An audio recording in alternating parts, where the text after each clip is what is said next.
Richard here, H&R Block Tax Pro. April 15th is not the last day to file your taxes. That's right, America. The tax gods have smiled on you because this year's deadline is April 18th. That's 3 extra days for H&R Block to help you get every credit and deduction you deserve. Appointments are filling up quickly, so make yours now or come in soon. It's still refund season, America, but not for long. Not everyone gets a refund. For details, visit hrblock.com. Blog Talk Radio.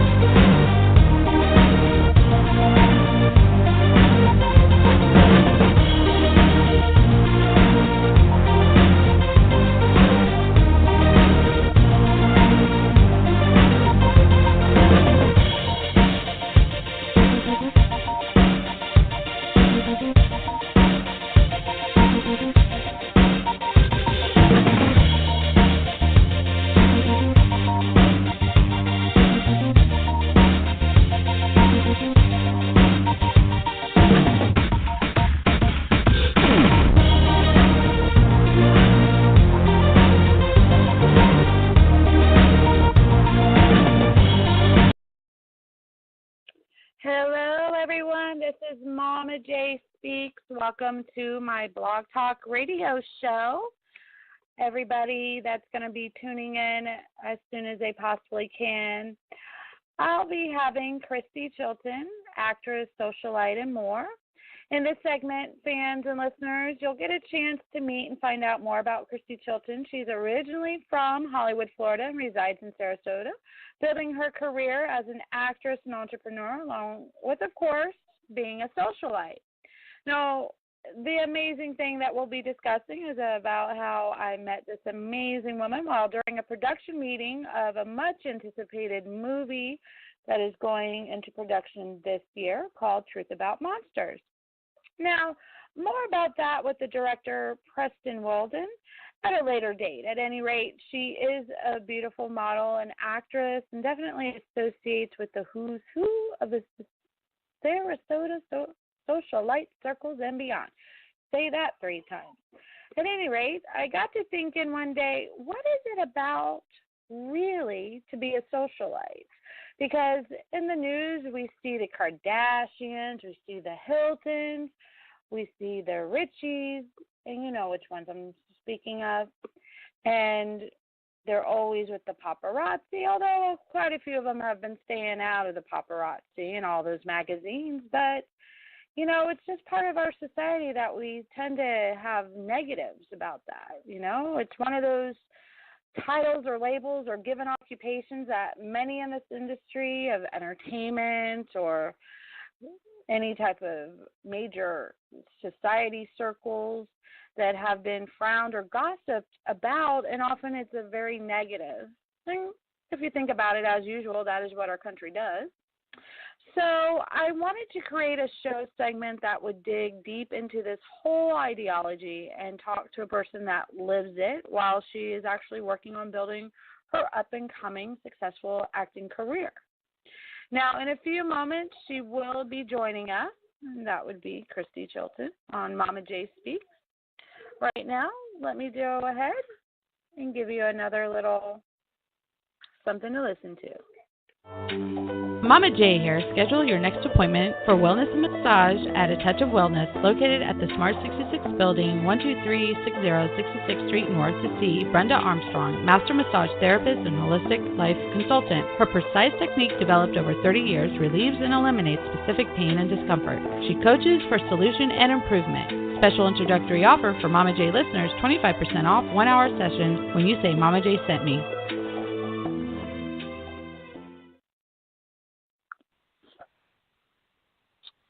And welcome back. That is for anybody that's interested in the local area to go ahead and do that. At any rate, we are just waiting right now for our guest to get online. She just texted me. She's got a few things going on. She should be calling in shortly. At any rate, see here. So, I want anybody that is interested to go ahead and call in at 516-418-5396 if you have an opinion or something that comes to mind about this topic that you want to discuss and be part of this discussion for this evening. In the background, you might be hearing the laughter of a little one. I have my 1-year-old nephew with me this evening. We're doing a little bit of babysitting here in this Chase location. Yes, my last name is Chase, and unfortunately, I'm not related to the bank, although I wish I was. At any rate, okay. Well, all of you out there, I'm going to play a little bit more music for you. So here you go.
Hello.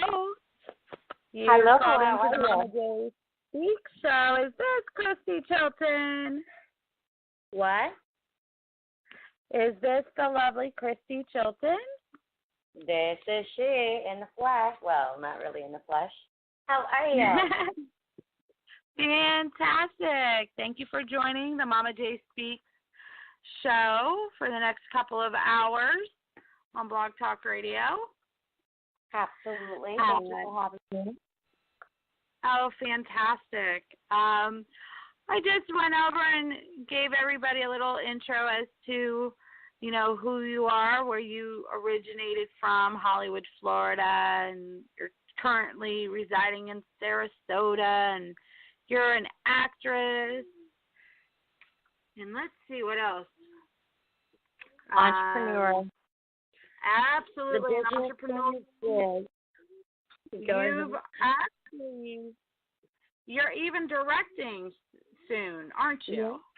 Yeah, I can't wait. I've done a little bit, but this is going to be all on my own. My debut for a short that I actually wrote as well. So I'm excited about it. It sounds like it. Now, I wanted to know, and I'm sure any of our listeners that are tuning in and everything, according to your bio here, you actually landed your first role in a Vin Diesel film. Is that true? Not my first role. No, my first role on TV was a commercial when I was 6 or 7. That was theater at 5. That's when I was in Hansel and Gretel. But then I did an FAO Schwartz commercial and a few little things when I was younger.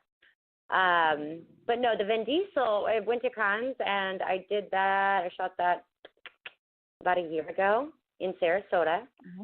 And yeah, it was very exciting. As I used to have a crush on Vin Diesel, so I was pretty excited to work with him. Nice. But no, it was good. It was a great opportunity. But no, I've done a lot of really awesome projects here in Florida. So I mean, that actually surprised me because, you know, Sarasota's actually been a little bit of a diamond in the rough. And as of recently, I found out, it's been confirmed that Francis Ford Coppola and his, I believe, son Roman are going through and they've built a studio here. So that's kind of nice for Florida industry. Oh, it is, especially since Florida is really trying to get back the funding back into our area as opposed to Georgia taking it or it being given away. Exactly. I mean, the only niche market we've had here for so long was the Disney and the ABC, which, you know, is a very, very typecast thing. I mean, it's not a very diverse thing. So it's awesome for some people. But, you know, for somebody that wants to explore, you know, different avenues and, you know, different genres, you know, it's good that we're going to have some more of that going on here. Yes, and even in recent social media, something about Robert Downey Jr. is supposed to be moving into the local area as well because he says that basically it's too fake for him in California or something. I hear that. I love Cali, though. I love it. But I think that's just going to come with the industry, like the networking and, you know, everyone wants to brand themselves. They're never really portraying their true selves. But I think here, not that I want to predominantly work in Florida. I'm grateful for the opportunities that I have here. But Ringling, it's actually a gem. I mean, some of the finest filmmakers come from Ringling College and study there. And, I mean, every project I've worked with any type of a Ringling, you know, educated student or Full Sail in Orlando has been top-notch. Really, really awesome. So we've got a lot of good scenery, too, here in Florida. So I guess it works. Especially with all the beaches that are nice. So So my topic tonight that I decided to reach out to you for was about what's it really about being a socialite? And being that you are surrounding yourself with the who's of Sarasota, and in your own capacity, you are the socialite there. What's it like for you? Well, I still shudder at the term socialite just because it's kind of cliche and contrived and all the negative associations that I have with it. I mean, the real term, the real definition of it, which I know that's what you're referring to, is not so bad. You know, I think it's the Paris Hiltons and the My BFF reality shows and all of that have kind of muddied the water there. So I don't want to label myself that, but, you know, networking, being out, being with the who's or whatever, you know, I don't know. I mean, it's just, I don't know how to answer that. I mean, it's really just getting to know people. I mean, growing up, everybody always told me it's not, you know, what you can do, it's who you know. And I hated that. I'm like, are you kidding me? Come on, I've got talent. I don't need to know someone. And, you know, 9 times out of 10, well, maybe not 9, but 8 times out of 10, you really do, you know, for opportunities. And it's not such a negative thing like I used to look at it in that way, you know, like, well, they just got the job because they know someone. That is sometimes the case. But on the other hand, opportunities arise when you're networking and meeting people and connecting people. As far as my, you know, time here in Sarasota, you know, I've spent a lot of time, you know, getting to know some really wonderful, talented, enlightened people of all different industries, but I kind of try to stick to the either business, like marketing, or, of course, entertainment industries. Anyway, what was I saying? Oh, just networking with them and finding out, you know, what they're good at, what do they like, you know, and then kind of connecting the dots there. You know, okay, so you're really great at marketing, or you have a restaurant you've just opened. I know just the person that can help you do this or that. So I guess it began there, and I was developing Femme Mogul at the same time, which is a lot about, you know, assisting people, linking people up, promoting people, and not out of, like, a business plan. It's just a natural thing. You know, I see the best in people. I kind of observe them, see what their talents are, and I want to lift them up. You know, it's just, you know, do what I can. I think that if we're all united, obviously we're going to be stronger, especially as females, but hence the term Femme Mogul. But in general, people in a whole, if we unite with each other and share connections, you know, it kind of benefits everyone, more profitable and works fine. Right. Well, I definitely feel it needs to be, the term socialite needs to be changed around, especially for the evolving of the consciousness of humanity at this point in the game. I mean, according to Wikipedia, of course, a socialite is a person usually from a privileged, wealthy, or aristocratic background who has a largely known reputation and a high social position in upper-class society. A socialite spends a significant amount of time attending various fashionable social gatherings. Now, that's the definition of socialite according to Wikipedia. Yeah, well, I saw a few of them. I saw Google said something similar. It left out the social standing as far as, you know, financially or socioeconomic. It was more, but that is correct. I think that is where it was derived from initially. But now it is the base, I think, is what they're trying to say is just someone who attends a lot of events, like you just said, and goes out and mingles.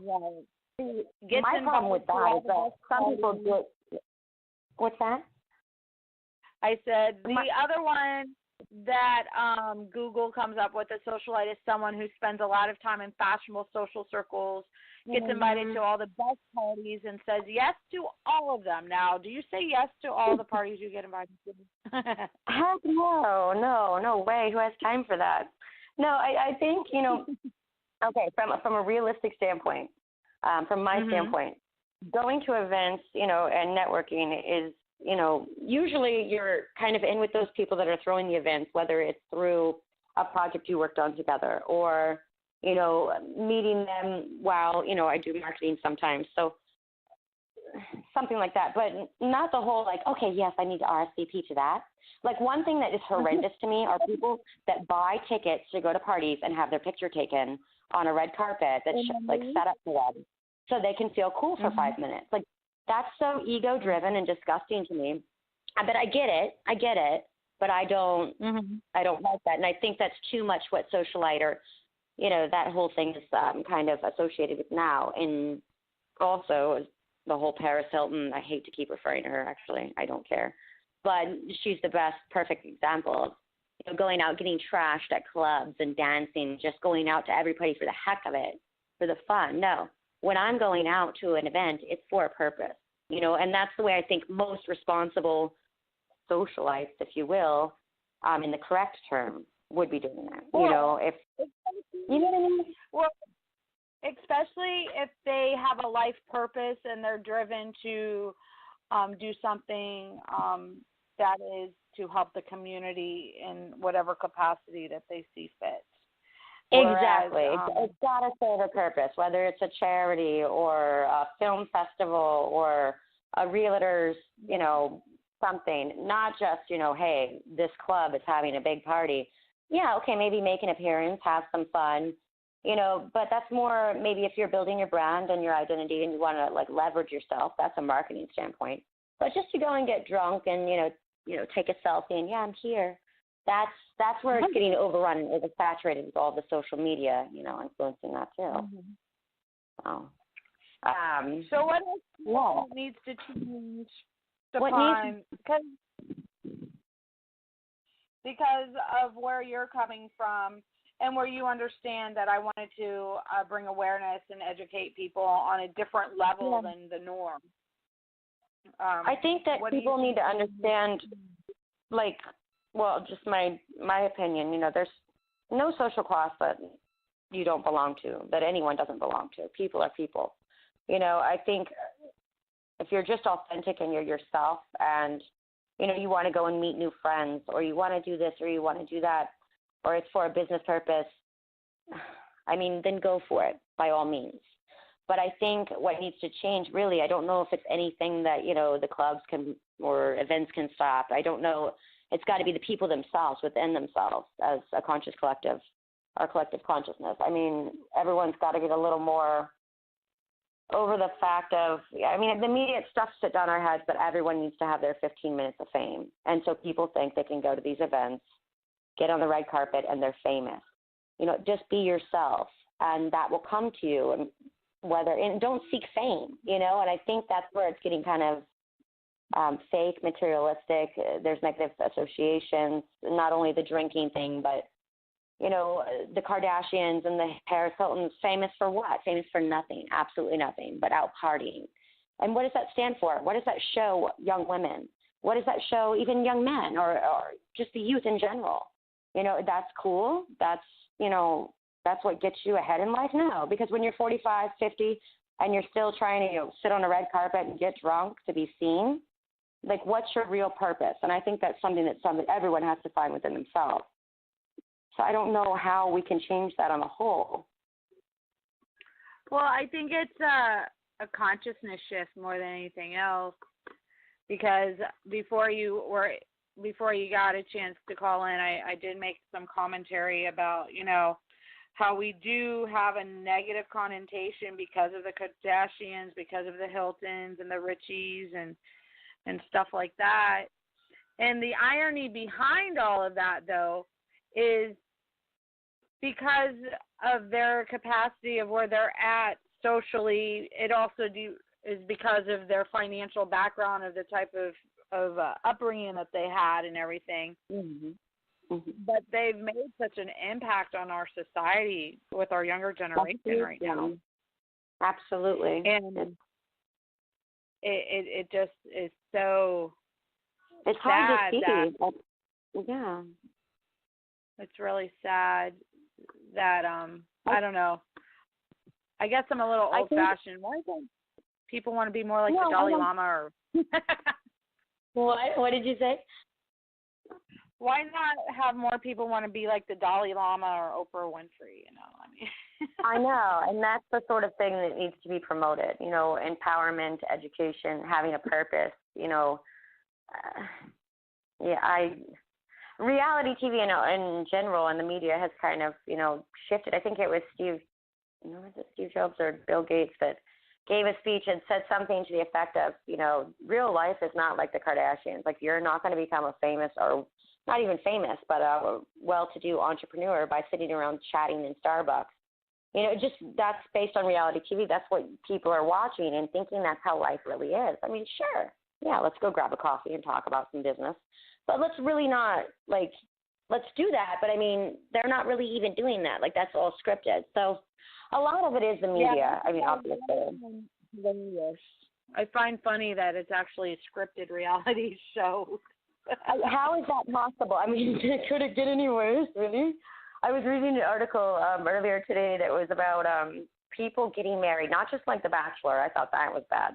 This is where there's like 4 or 5 different, like, I think an astrologer, a psychologist. There's like 4 different consultants who match Married at people First together. Sight.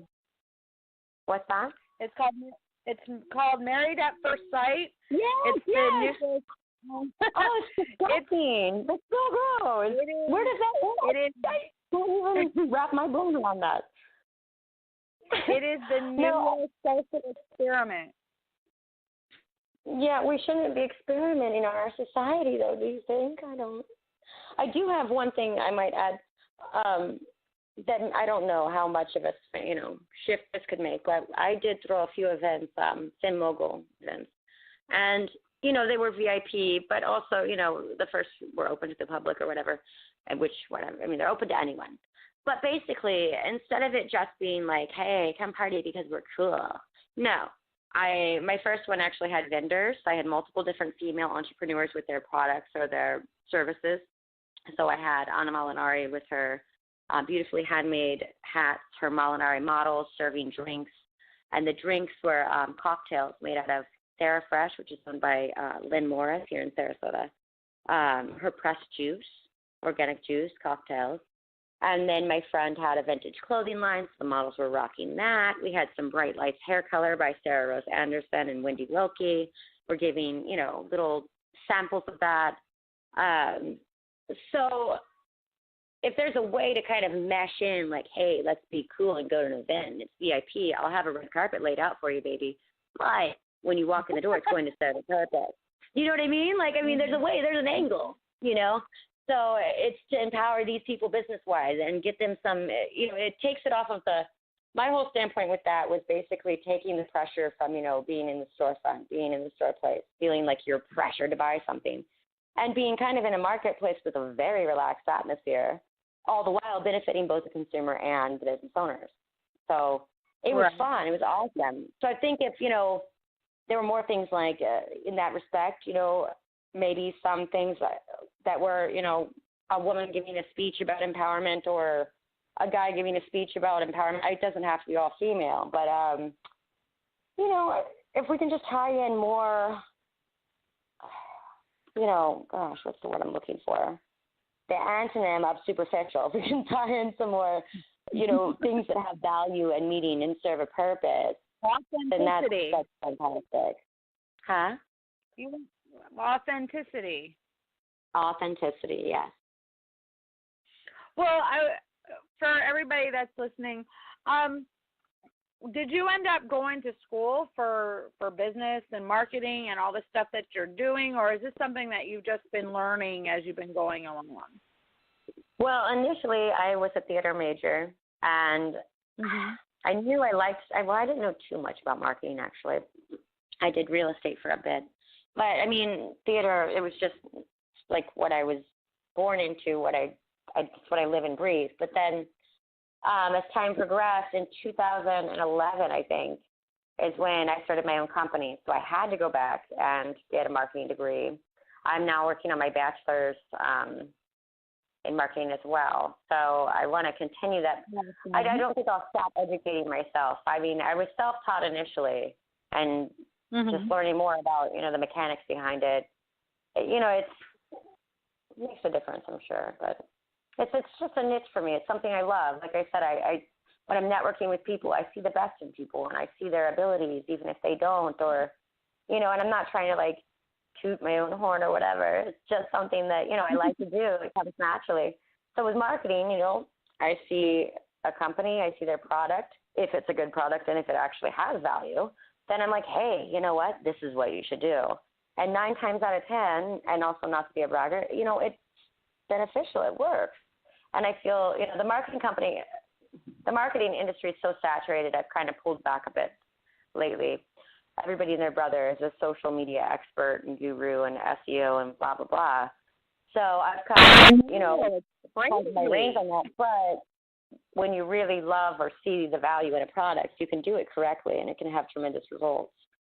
So But no, Sim Mogul kind of spurred from all of that, marketing, but then wanting to empower women and, still wanting to incorporate some creativity with, commercials and, just like the events, something that was, a little bit unique, but also, does the same thing, a unique angle. And I still do the traditional, collateral and everything, but. Well, that works. You do collateral. What do you do collateral? But it's print collateral and like web graphics, infographics, social media, web design. I'm a nerd, but. You're a nerd. Well, isn't it interesting how you and I ended up meeting in our production meeting with the upcoming Truth About Monsters? Yes. It was great meeting you. It's an awesome project. I'm really excited about that, as I know you are. I'm glad we met through that. Preston's awesome. I love his mission there. That's pretty much what, really, really stuck with me was when I met with him after accepting the part and just discussing in detail. I thought, he's just going to tell a story and, just like not all directors, but, he had more passion about it is what I'll say. And really, really, really wants to do right by the project and by the women that are truly affected by, human trafficking and sex trade and all of that stuff that the film covers. Pretty heavy stuff, but I'm glad that he's handling it the right way. And getting the community of Tampa, well, I guess the city of Tampa, I believe, is involved as well. So, it's going to make a big deal. Well, it's going to make an impact if people really can open their eyes. I believe he told me Tampa's the number 3, I think it's the number 3 city in most human trafficking. I mean, it's also the strip club capital, I think, too, so that may go hand in hand. But, my God, that was eye-opening. Yeah, it's rather interesting. And because of what's been going on with the human trafficking, like being a massage therapists are being deeply affected because now we're required by law to spend $100 to get our fingerprints live scanned and sent to the FBI and FDLE to make sure that our backgrounds are clean enough to even perform therapeutic massage and all the modalities that goes along with being a massage therapist. That's so crazy. It's impacted that industry. I'm trying to process that still. That's I don't know. I mean, wow, it's a shame. I mean, I don't even really know what to say about that. There's so many things that have kind of been, people that are out there with negative intentions and doing things like this. They have consequences for all of us involved, everyone. It's a ripple effect. But yeah, that's nuts. I did not know that until now. So yeah, I found that out today. Yeah. So I mean, when you're, gosh, and what about the people that come in? I would be more concerned about that, maybe. I don't know. I mean, there are, I suppose, those massage parlors and such, and the whole happy ending thing is like, I just saw a movie the other day with Ben Son, Couples Retreat or whatever. And the guy's in this very beautiful retreat. I think it was shot in Bora Bora. And, he's asking this, like, professional masseuse for a happy ending. And I'm like, what the heck? I know it's a movie, but I'm thinking to myself, in all reality, if that occurred to me and I was in, what would I do? How dare him? Like, and then, just to make that a joke, and I'm not knocking the movie, but, just to make that socially acceptable or to even shine any light on it, to give it any more fuel, if you will. I don't know. It's just, I think that, as a whole society, we really need to come together and really make some changes. And I think the media is a huge influence, obviously, probably the number one. And then, we all have to take action and step up. And, I don't think anyone really wants to deal with all of these negative things. I can't imagine that they would. So I think if the media kind of, if we went back to the olden days, the Norman Rockwell painting days, or, somewhere in between, a happy medium, it would be another ripple effect. People may start, vibing that more than the other stuff. But. Exactly. Well, does it affect you? Has it affected you at all with all this that's been occurring with what you do over in Sarasota, being the socialite that you are, in the capacity that you are? You're more evolved than most people, I think, and that's what makes you so different. And that's why a lot of people, when they meet you, they have a lot of respect for you. Not initially. No, I'm just kidding. I keep a guard up. I've got my own little plan. When I go to a business meeting, I wear fake glasses 9 times out of 10. I don't want to be the, I've got to play against, I can work for you. A lot of people told me initially, oh, use your looks, use the blonde hair and the blue eyes, and work your way into the sales room. No, thank you. Because if my sale is going to be in any way, shape, or form based on the fact that you found me attractive, what does that say about my technique and and what does that say about you? So, I've got to kind of put my defenses up, and socially as well. I don't typically wear my fake glasses out to a social event, but I don't. I keep people most of the time at an arm's length, and not in a mean way. But I really have to find out what is your motive. What are you? You know what I mean? I've got to feel them out, because most people, they may assume if I'm friendly or that I'm blonde or that I'm here and there, that I'm just bubbly and all kinds of fun. And yeah, I am. But also, I'm not a little play toy. I'm a femme mogul. I'm strong, and I'm not here to pick up a guy at a bar or a club. That's never. No, thank you. You know what I mean? Like, so it's, yeah. I mean, I see a lot of women that are like that, and I see a lot that are not. So I respect the ones that are not, and the ones that are, they need to step up their game and get on board here. We're never going to change. Women are still making $1 less an hour. We're still, looked at as the weaker gender. Unfortunately, which is not the case, but, when you keep projecting that same image as white girl wasted at the club, or, hey, that's hot in Paris Hilton.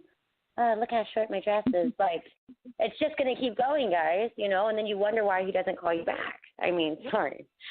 But I just think it's all about empowerment. So I empower myself. I fuel my brain. I read a lot. I try to put as much positive, as much power into myself as possible, and hope that a lot of it'll stick. And then, and then I guess it just exudes naturally because of that. If I don't know, if I sat around and watched the Kardashians all day, I don't know if we'd be talking right now. I might be at a club. Who knows? But, I often joke around and say that it is. I think my family would be better than the Kardashians. Drama with all the drama. Hi, little man. My little nephew is looking at me and watching me while I'm doing this broadcast. I think I saw a photo of him on Facebook. Yeah. How old is he? Was he wearing a little leprechaun shirt? In the picture? How old is he? I don't know. He's a year old. He's just a year old. What's his name? Yeah. His name is Joseph. Hi, Joseph. You're getting fans already, Joseph, and you're not even on air. Yeah. Did you want to talk about being a socialite? Because I have a feeling you'll be on. Can you say hi? Can you talk yet? He's working on it. He's being fed right now. Oh, my goodness. So cute. Well, I'm glad that, you're working and you're making an impact, not only for yourself, but for women everywhere. because you are proving that just because you're blonde, blue-eyed, and beautiful doesn't mean that you're a bimbo by any means, that you're not any of the derogatory terms that, like, Trump would probably say. Oh, please dump the Trump. Oh, thank God Hillary's going to win, but okay. I'll steer clear of politics for now. But, no, and likewise, too, as well. I mean, it's so easy. I mean, actually, personally, I think I would find it harder, much, much, much harder to dumb myself down and go out and play that bimbo role. But, you know, sometimes it is a challenge to go out there and, you know, I've had guys, you know, invite me to business lunches, you know, and I want to talk about, you know, a sale that I'm proposing or whatever. And turns out an hour later they're talking about, so do you have a boyfriend? And I'm like, really? I mean, I know I'm not the only one that deals with this, but it's just like, you know, that's a challenge because then not only is that like, okay, it's not an ego boost, man. It's, okay, you've just wasted an hour of my time and, you know what I mean? Or more if I put effort into, you know, following up with you to make this thing or I cancel another profitable deal or perhaps meeting to be there. So I think, you know, women need to all be empowered, and I think that we need to be empowered. That's another thing is Femme Mogul, empowering women at a younger age, you know, starting out when they're still, maybe not their formative years, like 1 to 5, but, you know, my charity that is in development will be empowering women from ages like 6 to 17. Teaching them, teaching them. It's a weekend workshop, and it's going to teach them, okay, what are your, maybe not at 6 life goals, but they're going to get to that. Learn to have your own game plan. Learn how to balance your own checkbook. Learn what a credit score is. Do not, you know, have that, the American dream or whatever that's forced down so many people's throats to, okay, you're just going to wait, marry the right guy, have 2.5 children, white picket fence, golden retriever, and then wait on him to bring home the bacon, as they say here. You know, I mean, and then God forbid, you know, you marry the wrong guy, which happens quite often with the divorce rate. I mean, and then where does that leave that woman? It's not really her fault if she was not empowered to begin with. You know, so if we can just encourage women, just what is your goal? What is your passion? How are you going to make that happen? Here are the steps. Here are some resources. This is the college you should probably look into attending. Or, you know what I mean? And then, I mean, I'm not saying don't get married. Sure, do it. But a marriage should be 2 strong pillars, not 2 vines clinging to each other or one woman clinging to a man, you know, dependent on him or vice versa. You know, we all need to be empowered, and it would make everything better. And even the male roles in our society have become mixed up because of this, because we're starting to become more empowered, and how men are suffering from arrested development. You know, as you see in the movies, like the Seth Rogen films, like this really like well-to-do woman is dating a guy that sits on the couch and smokes pot and plays video games all day. Man, that's cool. And she's pregnant. Yeah, I've seen that one. Men and the commercials are, you know, showing the men a lot of times they're not the leaders anymore. The women are the smart ones in the commercials, and the men are the, excuse my French, the dumbasses, or portrayed as such. So what does that say to a man? Like, okay, you've been told to be the strong leader your whole life, and now you're being influenced, whether it's, you know, more than likely subconsciously, that that's the new thing. We're still in like this weird limbo. And I think that's, you know, what we all need to kind of work together to get through as a society. Well, my viewpoint on that is that I kind of feel as much as women's lib has been good, it's also been a shot in the foot because we have gotten to that point where we feel that we have to do everything. We've ended up emasculating a lot of men, and we've masculized ourselves in which we need to stay connected with our femininity. I think that's where there's been a lot of confusion in gender roles and everything else. Not to say I wanted to go back to the 1950s by any means, but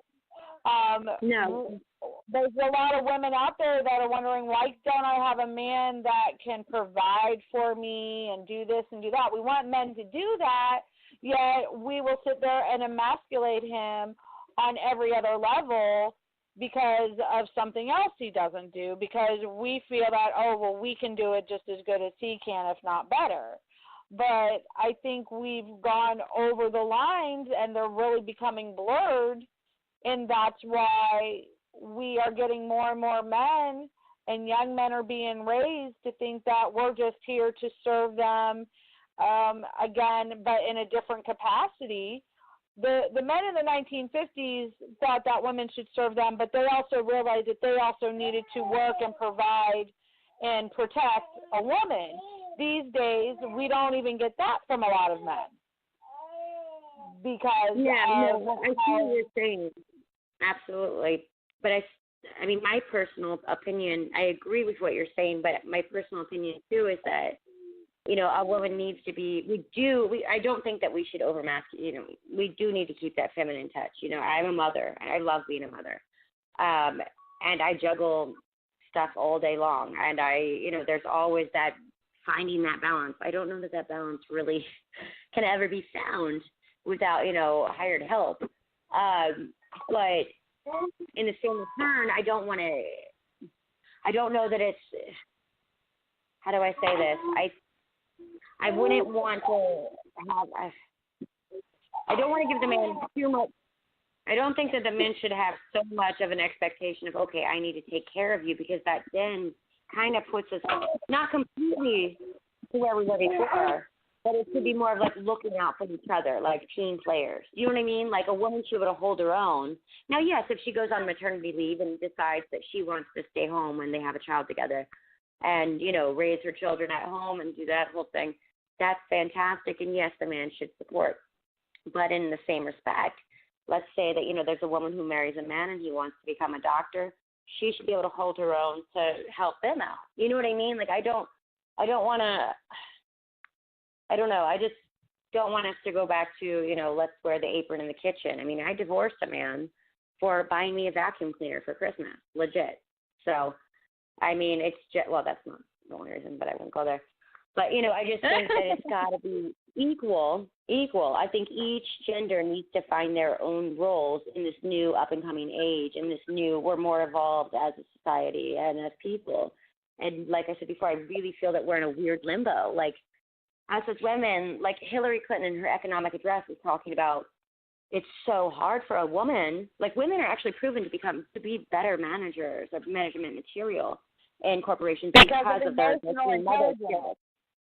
But we've got to make it easier for women as, a country to be able to go and give birth, recover from that, go to work, make stuff happen, make some money. Also, still be a mother and, like, have time with our families as well. And I think a man should have that right, too. I mean, I don't know. I just think it's just all got to be balanced out. And right now it's, it's like a sliding scale. We get too much to one side and too much to the other, if you know what I mean. Well, I think it boils down to emotional intelligence. That is what lacks in a lot of corporations is emotional intelligence.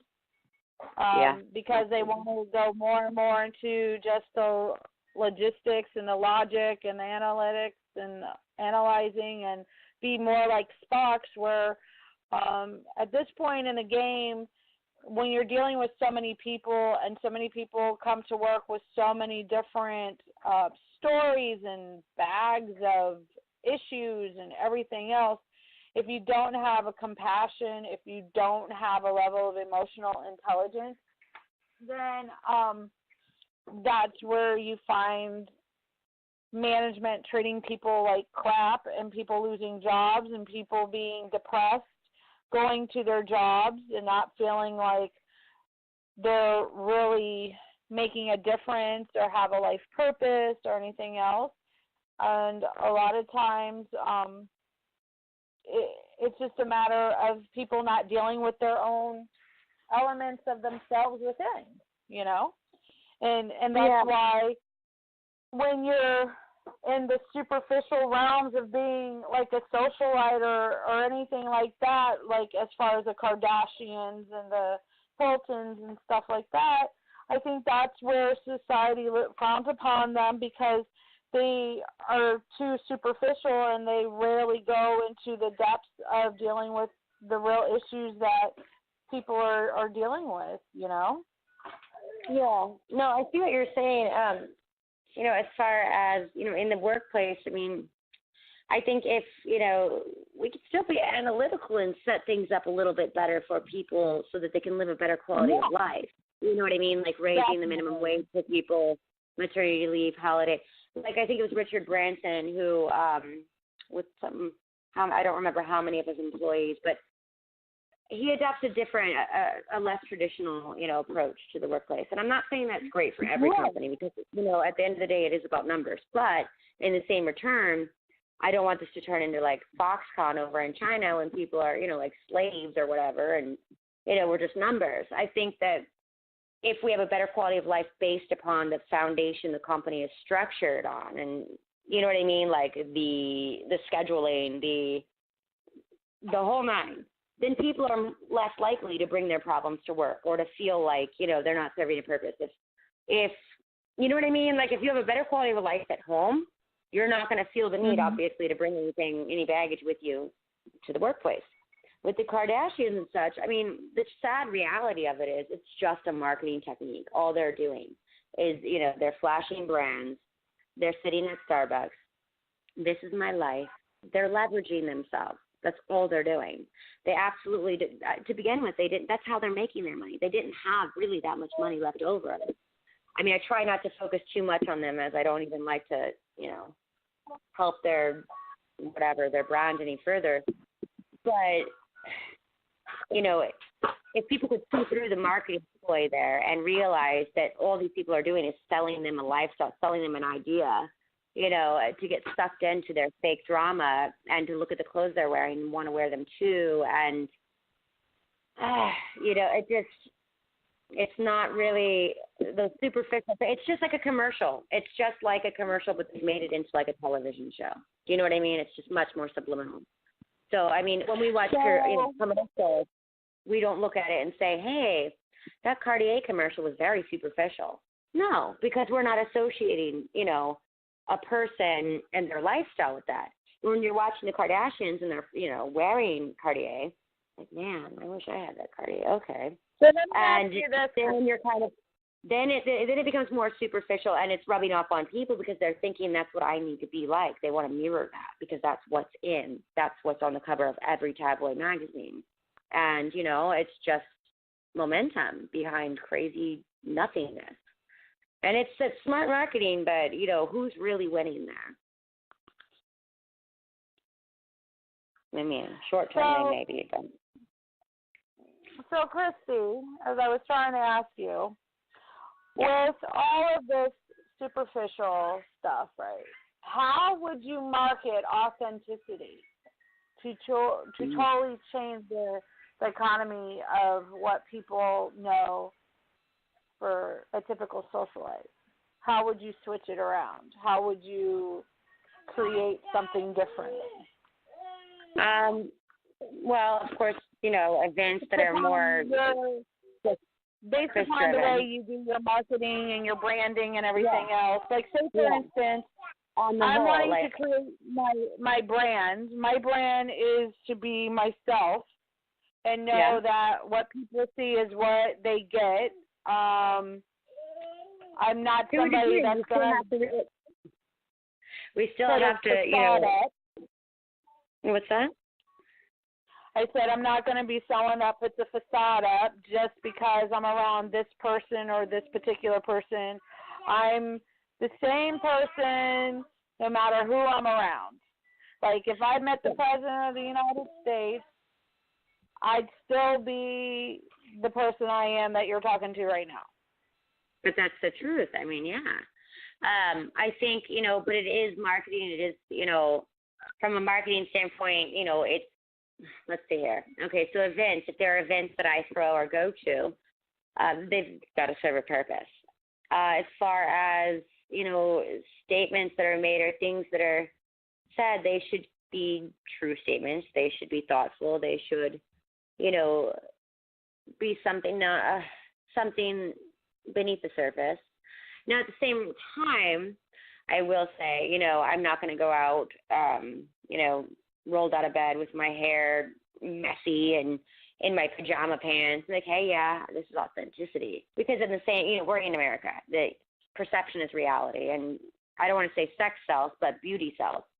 So beauty comes from within, absolutely. But bringing out the best of yourself, that has to start from within.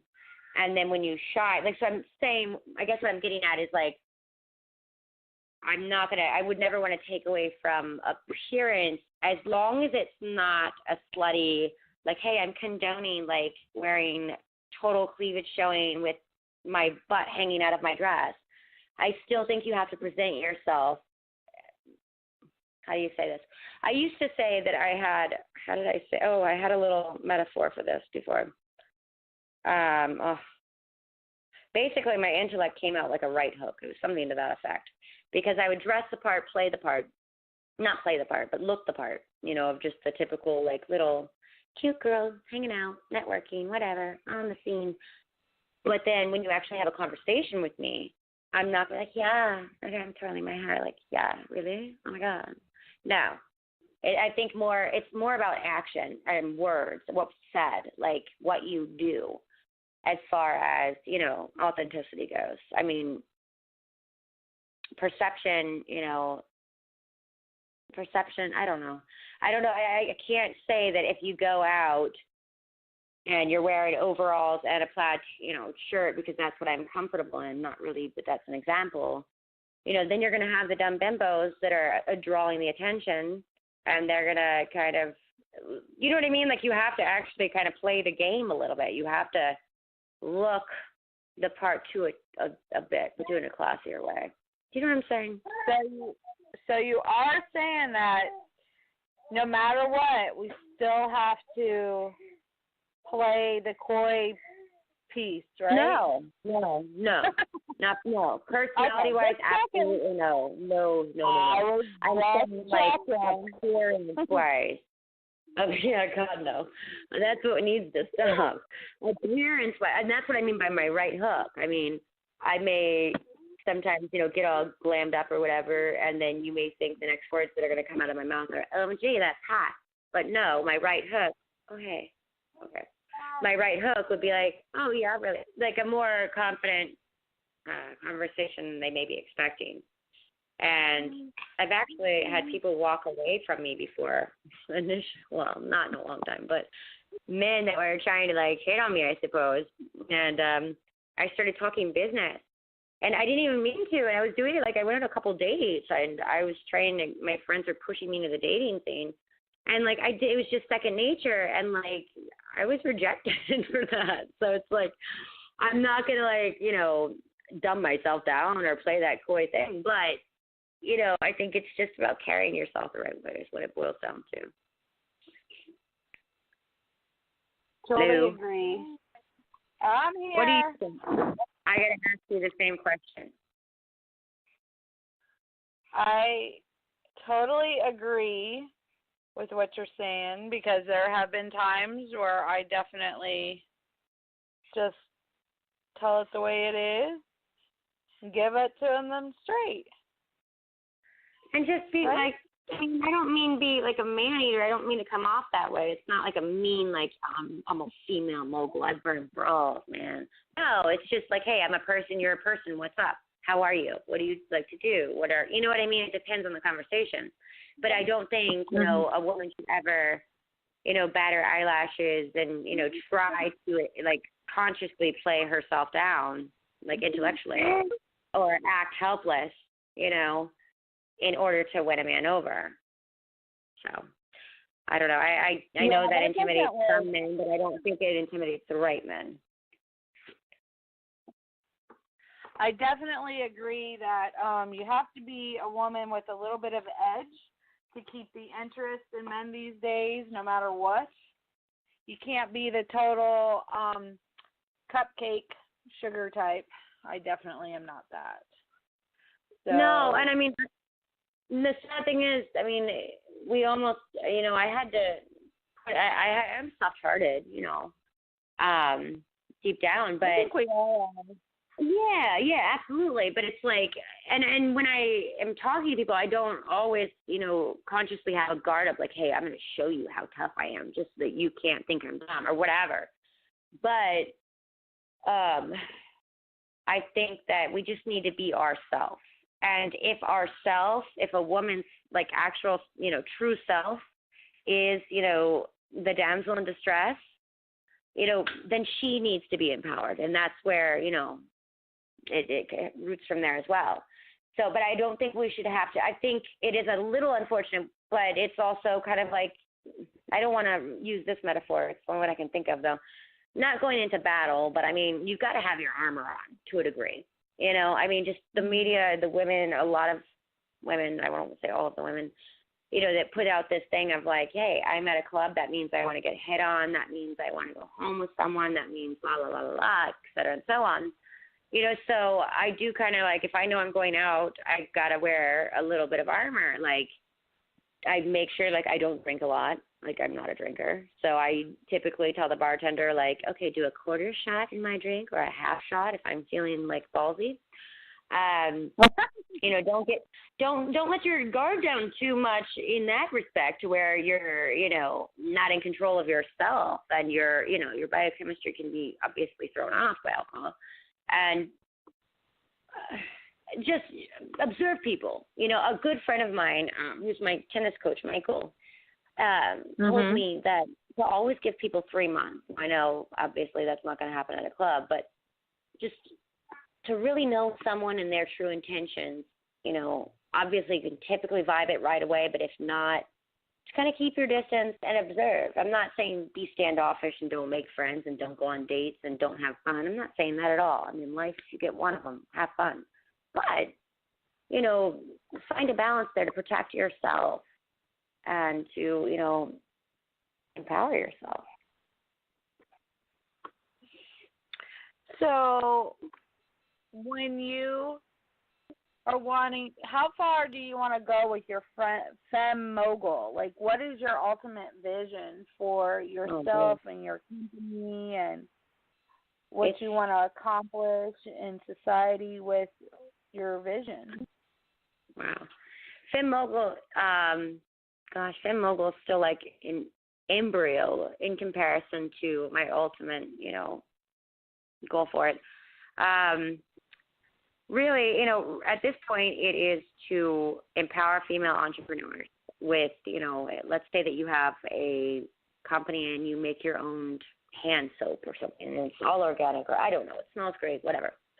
And, maybe you don't have the startup capital, or maybe you just got out of a divorce and you were a homemaker prior to that and you don't have the credit score to get a business loan, whatever. So I will, if I see financial interest in a product or a service, I will do what's called sweat equity and, help brand it, build the website, do the marketing, whatever needs to be done in return from either short or long-term financial interest. Now, on the whole, my mission is to just empower women business-wise through starting at the young age with the charity that's branching off from there. So empower them to set goals. Women that are getting back into the work field or becoming entrepreneurs, empowerment workshops and things like that, or just I offer free consultations and coaching to help them and, give them some guidance, the stuff that I found out. And if I don't know it, I'll find out for them or connect them with the right resources. Femme mogul, it's a brand. It's going to be, empowering on so many levels, but then also there's more that I can't even talk about. There's actually a reality show, but not like the Kardashians. There's a lot of things, a lot of brands, a lot of different products, a lot of empowerment. I don't want to say too much more, but it's, it's like a seed when you plant it. Like I referred to another time, Deepak Chopra said, when you have a goal, it's either you plant that seed and you kind of protect it with the dirt. You know what I mean? If you just put a seed on top of the soil and some dust blows or wind blows, it's going to blow it away. Or a candle, you kind of keep that while it's growing, you keep it protected. So I don't like to share too much until things are really coming out, and they are, but slowly but surely. Oh, absolutely. I understand that. you can't give too much of your details because somebody might steal them.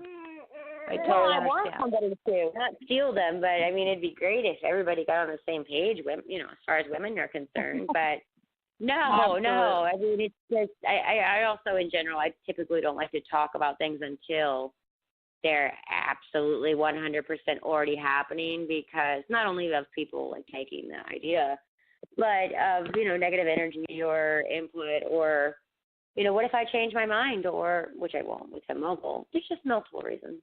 So. But no, it's a great thing. It's a big vision, and, you know, there's the blog that has articles. There's a lot to it, and there's more to come. Awesome. Well, we're going to take a quick little break, and we'll be back in just a few moments here on Momma J Speaks with Christy Chilton.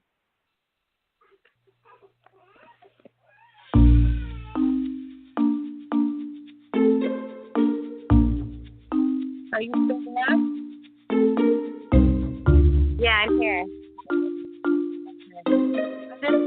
Just a little something to get a little brutal for you. What? Yeah. It's only a minute, whatever it is.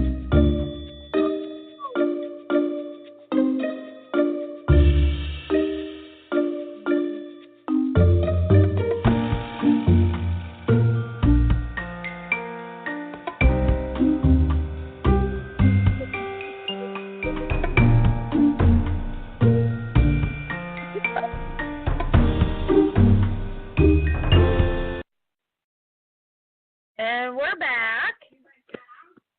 So, Christy, we're getting down to the last 15 minutes of the show. Can you believe it? I cannot. Well, I can a little. No, we typically talk a lot. Yeah, so it's been awesome so far. I love talking to you. Yes. And how often are you doing your yoga instructing? That is being relaunched. That I've taken a break for the past 6 months. Okay. Yeah, I started out with something I came up with, I think it was in 2012, Sprout Yoga for kids. Mm-hmm. And, yeah, little sprouts. And so, no, it's just finding the time for that. And many people are now yoga instructors, and that's awesome. But, you know, I don't really know how much more time I can dedicate at the beach, you know, and I'm not going to go to a studio and devote my life to it. I mean, I love it, but I'd rather go take do it myself. If I do anything further with it, it's more than likely just going to be Sprout Yoga, which I would, you know, do with children, preschools, as far as liability waivers and stuff filled out. But, I mean, yoga is a very important thing. It really changed my life, actually, that and meditation. So I think it could be part of gym classes in public schools. Oh, definitely. And recess. Recess definitely needs to get back into our schools for our children. There's no thinking. recess. Instead of memorizing, we need to get back to having unique learning models for our children based upon the way that they learn, instead of just doing memorization techniques to just memorize facts. So that they can pass the standardized test. Yeah. Did you see that Waiting for Superman documentary? Waiting for Superman? You need to see that. Yeah, it's a great documentary about the public school system. But I actually met a lady about 2 days ago who works at I don't know which school it was. But anyway, she was talking about how they do not even teach phonics in school anymore, which I did not know. My son goes to a Montessori, charter type thing. So these public schools, I guess, phonics, I mean, that's mind-boggling to me. I still can't process that. I mean, that's the breakdown of a word. And so, like you just said, it's just they're teaching them to memorize it so that they can pass the SCAT or whatever standardized test is in, their state or whatever. for their annual pass-fail ratio, and it's terrible. And the teachers are underpaid, so why do they care so much? Why? It's just the whole thing. Ugh, don't like it. But yeah, on a more positive note, absolutely. The arts, music, recess, all of those things, believe it or not, they may not be so analytical, but it's a very, very important outlet for anyone, and especially as a child, you have to learn to, cultivate those interests. I remember when they started cutting back, like, the arts and music programs, and I just couldn't even believe that was happening. I thought it only happened in, like, the lower-income communities, and maybe that's where it started, but from what I'm gathering, it's, not just that, it's all over, which is sad. Awesome. I came across something pertaining to how to become a socialite. Can you believe it? Okay. I'm eager to hear this. Please read. It's very interesting. It says, first, create a suitable background for yourself. Okay. So I'm making notes. So you have to create your own backstory. Isn't that interesting? And then, of course, you have to make sure you get the right education. It actually is claiming that preparation for becoming a socialite begins in middle school. And it is possible to become a socialite even if you weren't brilliant in middle and high school and didn't attend prestigious colleges, but it's much harder. Become a socialite. Yeah, so becoming a socialite begins in middle school. Okay. I can't really. Ugh. I'm gonna just not comment on that because wow. It even says, choose a career path that can help you meet more people. Law, nonprofit, fashion, finance, the arts, and business are great because they make lots of connections with socialites and celebrities. Nonprofit is one of the best because the organizations require people with many different skills so you can find your place and meet prominent people at events. You may have to work your way up, but it's worth the effort, and you're bound to find an organization that supports something you're passionate about. Okay, now here's my question. What is the point of becoming a socialite? If your heart's not really into any of those things that they're saying you need to attend to become one, what is the point? Where does it lead you? If you're a socialite, okay, so I'm a socialite. I've worked since I was in middle school, and now I'm a socialite because I followed these steps. Is that what's the reward? Is my question. If your heart's not in it, like if you don't want to be at the charity event, or if you're only there to be seen to become a socialite, like that, I can't wrap my brain around that. I don't. Well, it's also making sure that you get an extremely well-paying job. Okay, that's networking, but I don't know about socialite because you've got to have the brain and the skill set. Right. Well, they're definitely making sure they're listing that you definitely go to like an Ivy League college even. Attend prestigious universities, either one of the Ivy League ones or. But can't you just be an intellectual? Do you have to be a socialite to be smart? That's just where I'm getting confused. I know. This is what I have found about becoming a socialite. It's quite interesting. I find it comical. It's opening my eyes, actually. That when you Google something, you can literally find anything. When you what? When you Google, you can find anything. Oh, yeah. For anything. Okay, I've got to Google something now. Let me see what happens when I Google it. How do I become a socialite? Articles about how to be classy, how to be a social butterfly, how to be a popular girl, and how to be a party girl. And even among this one about climbing the social ladder and making a name for yourself, it also says learn a few foreign languages like French, German, Spanish, Italian. The more languages that you actually know, the better. Imagine that. I know parlez-vous français, Jacqueline, and that's about it. Hold on, I just found something here. A what did savvy. you find? Hold on a second here. This is interesting. How to Become a Socialite by elegantwoman.org. Why can't you just become an elegant woman? Okay, anyway. Nice. Hold on a second. Why did I choose to write it? In my experience as a journalist, she's got Paris Hilton on the picture, on the main picture. Paris Stupid Hilton. Oh, Lord. Okay, let's see how this goes. In my interest as a journalist for a couple of magazines, hold on, who is this writing? Elegant Woman, Timeless Grace, and Poise for the Everyday Woman. Okay.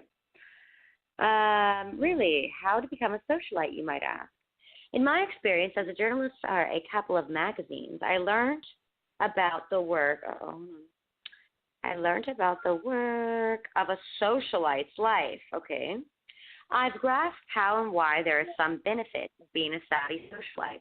The interest in socialites have been growing, so she's already got improper English. Okay. Has been growing, I'll correct her. Been growing since Paris Hilton reinvented the wheel, making paparazzi work for her. Accompanying that is the growing interest in how to become a socialite, as the media often plays up the fabulous lifestyle socialites lead, almost taunting us at every angle. We are left to wonder what's really in a socialite's life. While I'm not condoning anyone to strive to be a socialite, there is some value in learning to be how to be one. It sounds controversial, doesn't it? Yes. Hear me out, though. I want to write about this topic because it's an age-old tradition of one's refinement. One learns Okay, what is a socialite before we do that? Let me try to get to the fundamentals here if there are any.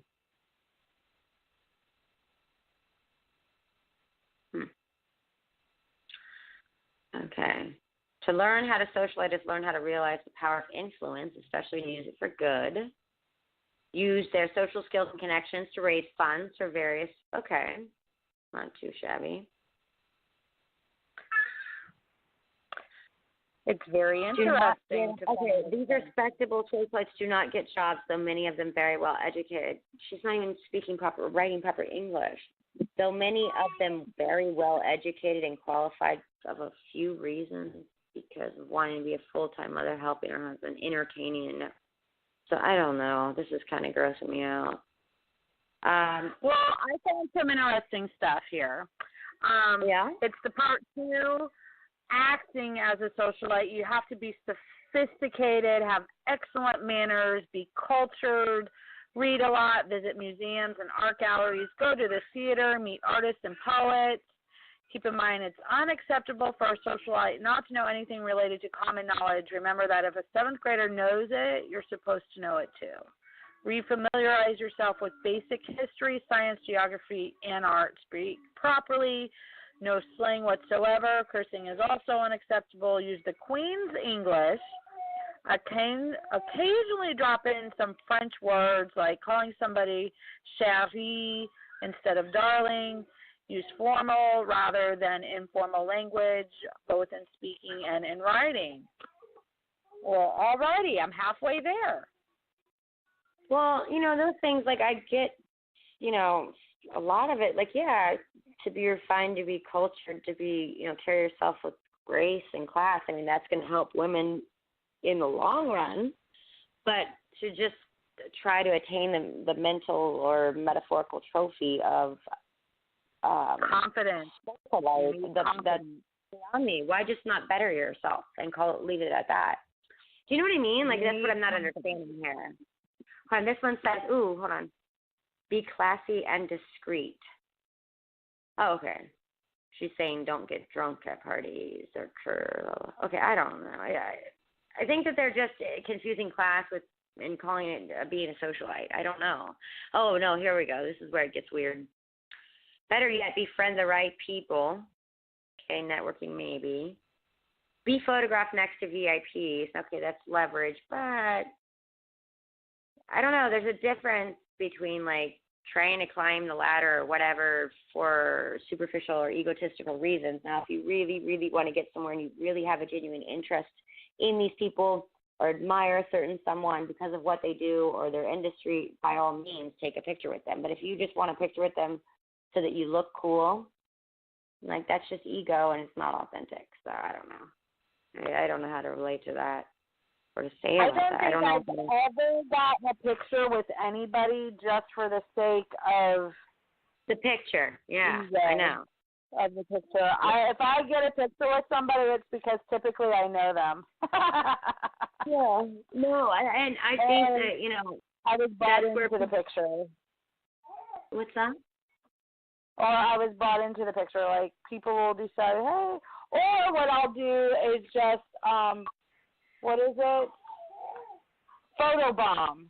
Photobombing's fun. No, and that's all well and good. That's authentic.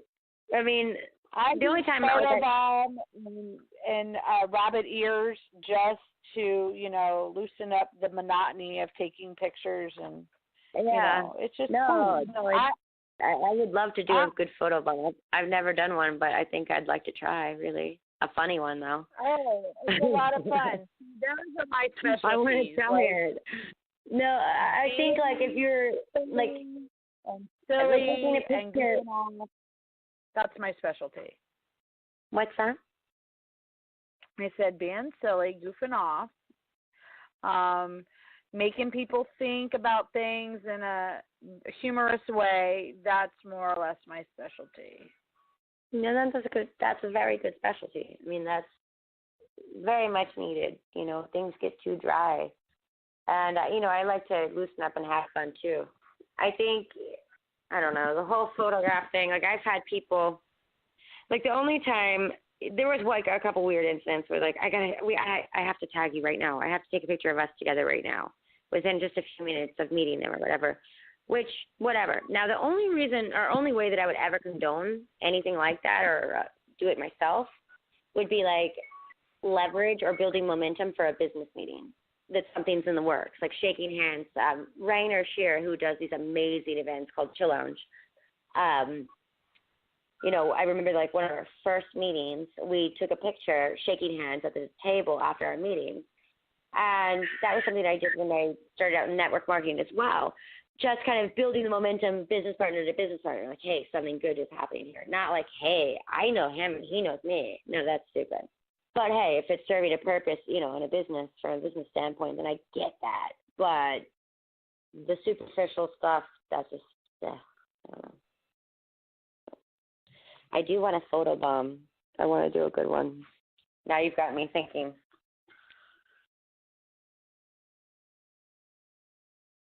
Hear ya. I hear you for sure. Well, we're going to take another little break because I'm sure people are like, wow, they're talking about so many different topics all within this topic. Because that's what we do. We always change it up to keep people's interest, whatever that may be. So do this last little break, and then we'll be coming back again. Here it goes.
Hi.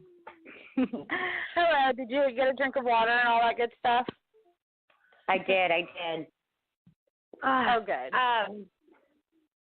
Yeah, so honestly, I would really, really love to speak about empowering females. Maybe, I don't know, another time if we could do like a round two. I mean, if you're open to that. Oh, for sure. And I think we should actually, I don't know. I think we need to bring in some women and men and see what they think about all that. See what I want to get different opinions. I don't know. What do you think? I think it would be a great idea to get a venue or something like that, and I can do that. And go ahead and start getting your workshops done and going from there. Yeah. I mean, because you got a plan for empowering women, right? Yeah, no. I'm saying I think that I would like to come back on your show, and I think we should have men and women call in and, ask them questions about, how to get through this limbo together as a society, I think that it's an interesting topic, and I think what it really boils down to are, just different roles and gender roles are a huge thing, and I think they're equally important. I agree. Are you still with us? I am. So I'm a little tired. I shot a music video today. No. I wish you would have been there. It was so hippie. You would have loved it. It was very bohemian. Oh, I like Bohemian. I'm on the 70s show on 88.5 FM on Saturdays, 2 to 4 with K Tuff of the 70s show. So if people definitely like listening to that kind of music, that's definitely another place for them to hear my shenanigans. No, just kidding. No, I will. I would love to. And I also have on the website of Blog Talk Radio some of the places where people could actually find you. The ChristyChilton.com, on Facebook. SemMogul.com. Christy Chilton. Yeah. Even for your IMDb and YouTube. I made sure to put your YouTube link. Yeah. So there'll be plenty of places for everybody. If they've tuned in and everything and they're curious about everything that you do, they can go ahead and check you out on your websites and all the places that you create. Yes. Your presence. Yes. And I look forward to future podcasts with you, as we were speaking about the other night. I think that'll be awesome, and it'll definitely be on all the websites I have as well, and on yours as well. I think there's a lot more to look forward to coming from the both of us, hopefully. So I think everyone Definitely. But no, it's been great talking to you. Thank you for having me. I loved it. Well, I definitely want to give my show make it a platform for people to share their story about, what is important to them in their lives as to what their life purpose is, share their divinity and their journey to realizing their divinity and everything. I mean, did you know when you were a little girl that you were going to be doing what you're doing now? Yeah, absolutely. Yeah, absolutely. From the time that I had memories. I mean, not every single, not in such great detail, but I mean, the acting, the creativity, the writing, the directing even. I directed, a commercial when I was 12, and I acted in it at the same time. But that was in the gifted program, so it was like a project. But literally from the time of having memories, I knew what I wanted to do. And I had my first desk, and Cyto office with a little matchbox table, desk, and a stapler that probably didn't work, and a phone that wasn't really plugged in, and I answered it. And I think I did that. I started that around 8. I started selling parsley when I was like 5, I realized the lemonade and Kool-Aid market was saturated, so I went with parsley. I'm just a bigger, more grown-up, taller version of the same little Christy Chilton in Hollywood, Florida. Aww. So your What's that? parents were very supportive of you then, I take it.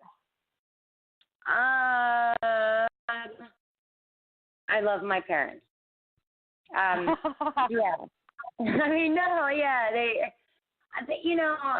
When I divorced and became what they call single mother, I hate that term and the negative connotations and associations that go with that. I call myself an independent mother, and I'm happily that way. They wanted me to, it started when I was a child. I got tested. My IQ was tested when I was young. I think I was they took me to a college. I think I was like 5 or 6 or something. And the results were great. And so they should have put me in a special academic program. Instead, they threw me on stage. My mom did. So, but I don't regret it. I love it. But, she was supportive. The whole Femme Mogul thing, though, now, they're for it. They like it. But then at the same time, they still are I don't know. I mean, my dad, I love my dad. He's awesome. My dad is the one that says, if anyone can do it, you can. And I recently told him, Dad, it's time for you to retire. Step down from the head of the Chilton clan. I'm taking over. And he agreed. So, yeah, I don't want to sound negative. I love my parents a lot.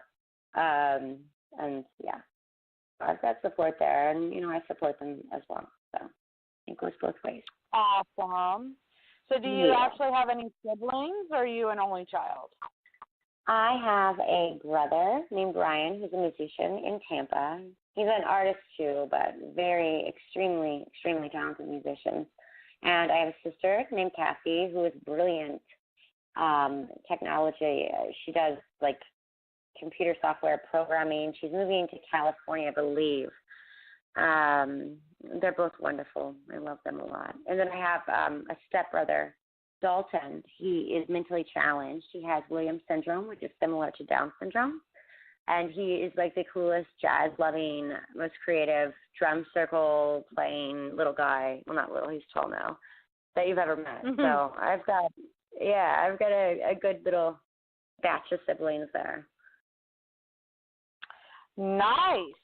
So where are you in the lineup? Are you the middle child or the youngest or? Oldest all the way. And oldest. Yeah. All right. Join the ranks of the oldest siblings. Yeah. What did you say? I said join the ranks of the oldest siblings, as I am also the oldest of 5 siblings. Amen to that, though. I love the personality with traits. With a brother and 3 younger sisters. Yes. All the blames of life crisis has been put on me. So we were the guinea pig babies, the little leaders. So no, I love that. I love being congratulations. I'm glad you have such an admiration for your family, and they have an admiration for you, and they're very supportive of you. It's great. There's a lot of people that unfortunately at times they don't have that type of supportive family, because every family's got some sort of drama, Yeah, no, absolutely. I think. Are you still there with us, Christy? Yeah. Oh no, I'm here. Can you hear me? I think we might have lost her. Can you hear me? At any rate. Can you hear me? Hello. We'll be going ahead. Hello. In ending this show, I do thank Christy for her showing up and being on the show. And we'll have to take care and have her back on at a later time. But thank you, everybody, for tuning in and listening. I'm sorry so many of you are shy, but keep the number handy, 516-418-5396. The next time I do another show, would love to have you. You take care. Bye-bye.